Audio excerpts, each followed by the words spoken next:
His Royal Highness the Prince of Wales and Her Royal Highness the Duchess of Cornwall. Politics, social causes, terrorism, and natural disasters. Why did help take so long to arrive? This was a year of tragedy and triumph. Welcome to WatchMojo.com, and today we're counting down our picks for the top 10 events of 2005. Come on and tell me who are you? For this list, we'll be looking at events from each half-decade from pop culture, natural disasters, medical breakthroughs, sports, and political happenings based on their significance at the time and their lasting impact today. We've faced down dictatorships before and spread freedom throughout the whole of Europe. This is part of a series of videos spanning the decades. Number 10, the death of Terri Schiavo. It is with great sadness that it's been reported to us that Terri Schiavo has passed away. Following 15 years in a persistent vegetative state, 41-year-old Terri Schiavo passed away. Schiavo had been on life support since 1990, when she'd suffered brain damage caused by heart failure that her husband Michael alleged was brought on by her bulimia. She told me what she wanted, and the courts heard it. In the years that followed, debates and battles between Schiavo's husband and her family led to 14 appeals and 5 legal suits over her right to die. Please, please, please save my little girl. Despite pleas and prayers from her parents, Schiavo's husband was finally granted the right to ask for the disconnection of her feeding tube. This occurred on March 18th, and Terri passed away 2 weeks later on the 31st. Terri Schiavo has died. The saga is over. The debate about life and death continues. Number 9, the legalization of same-sex marriages in Canada. We do not step forward, then we will step back together as Canadians. Let us step forward. First passed by the House of Commons on June 28th, the Civil Marriage Act became law on July 20th, making Canada the first non-European country and the 4th country in the world, following Spain just weeks prior, to legalize same-sex marriages. In actuality, 8 of Canada's 10 provinces and 1 of its 3 territories had already legalized gay marriages before that point. But the national ruling meant that anyone nationwide could participate. At the end of that same year, the Civil Partnership Act came into effect in the UK. And while it allowed same-sex couples to enter into legally recognized civil unions, they were not considered marriages per se. If a couple love each other, then the state should not stop them getting married unless there is a good reason. And in this day and age, being gay is not a good reason if it ever was. Number 8. The IRA ends its armed campaign in Northern Ireland. The leadership of Ogie and Ahern has formally ordered an end to the armed campaign. This will take effect from 4 p.m. this afternoon. All IRA units have been ordered to dump arms. The road to peace between the IRA and the UK had always been a rocky one, with the Irish Republican paramilitary organization talking of backing out of the disarmament process as recently as February 2005. But following 36 years of armed conflict, peace finally came to Northern Ireland in July of that same year. But while the IRA did not disband, Sinn Féin's commitment to peace and democratic methods saw to the end of paramilitarism in the country. Taking effect at 4 p.m. on July 28th, the organization began dumping arms and issued orders for its members not to engage in activities and assist in political and democratic programs. The overwhelming majority of the people in Ireland fully support this process. Number 7. The assassination of Rafiq Hariri. 22 other people were killed and scores injured. On Valentine's Day 2005, former Lebanese Prime Minister Rafiq Hariri was assassinated when his motorcade was targeted with almost 4,000 pounds of TNT. The explosion killed many others, including Hariri's bodyguards and the Minister of Economy, Basil Foulihan. Now we are opening a dialogue with everybody to see what we can do. Hariri was a noted reformer in the Middle East, but faced accusations of corruption. Although not yet confirmed over 10 years later, investigations indicated that the attack was organized by Hezbollah, a Lebanese militia sponsored by Iran and Syria. This memorial to Rafiq Hariri stands in the center of Beirut, a constant reminder of his devastating assassination and Lebanon's obligation to find his killers. Number 6. The launch of YouTube. Charlie, that really hurt! Created by Steve Chen, Chad Hurley, and Javed Karim, YouTube officially launched in December of 2005. So you can run and tell that, run and tell that, run and tell that. On boy, on. Originally headquartered in San Mateo, California, above a pizzeria and a Japanese restaurant, the video-sharing website's trademarks, logo, and domain were registered in February and beta launched in May. Inspired by the viral nature of Janet Jackson's 2004 wardrobe malfunction, YouTube's first video was much, much more tame. Cool thing about these guys is that they have really, really, really long fronts, and that's cool. The site was pretty much an instant hit, and by September, it had its first 1 million view video. By the next year, YouTube was even more popular than MySpace, a statement that carried more weight at the time.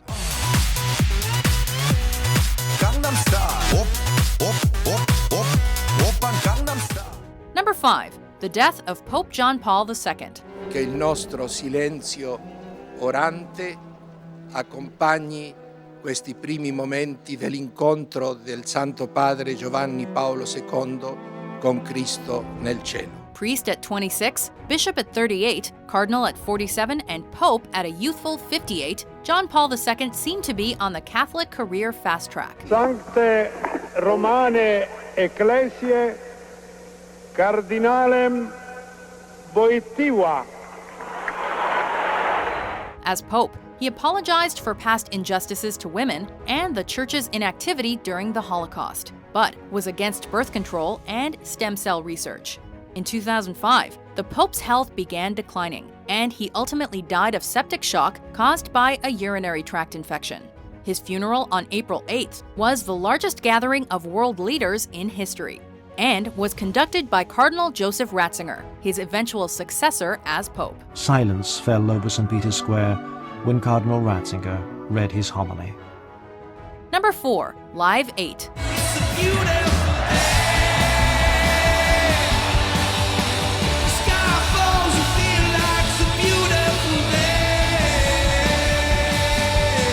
Involving over 1,000 musicians, 182 TV stations, and 2,000 radio stations, Live 8 was arguably bigger and more impactful than Live Aid 20 years prior.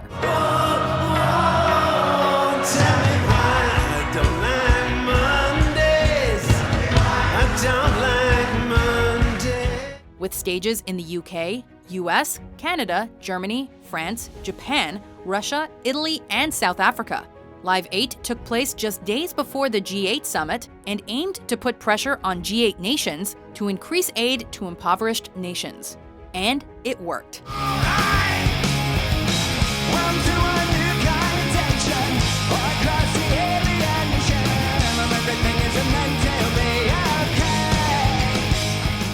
G8 nations agreed to cancel debts to 18 of the poorest countries and double aid levels by 2010.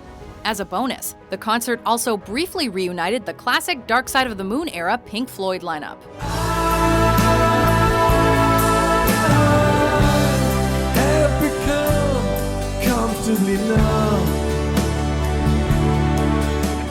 Number 3. The trial of Saddam Hussein. Two hands appeared. The individual clearly wanted to surrender. That individual was removed from the hole. Charged with premeditated murder, imprisonment, deprivation of physical movement, forced deportation, and torture, former Iraqi leader Saddam Hussein was not exactly a cooperative defendant.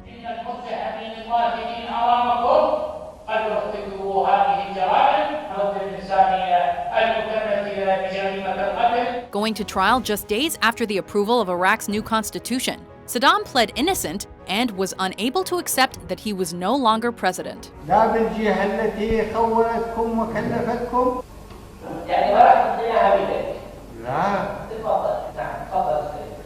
Saddam openly challenged the validity of the court, refused to sign documents, declined to stand when asked or identify himself, and at one point even told the judge to go to hell.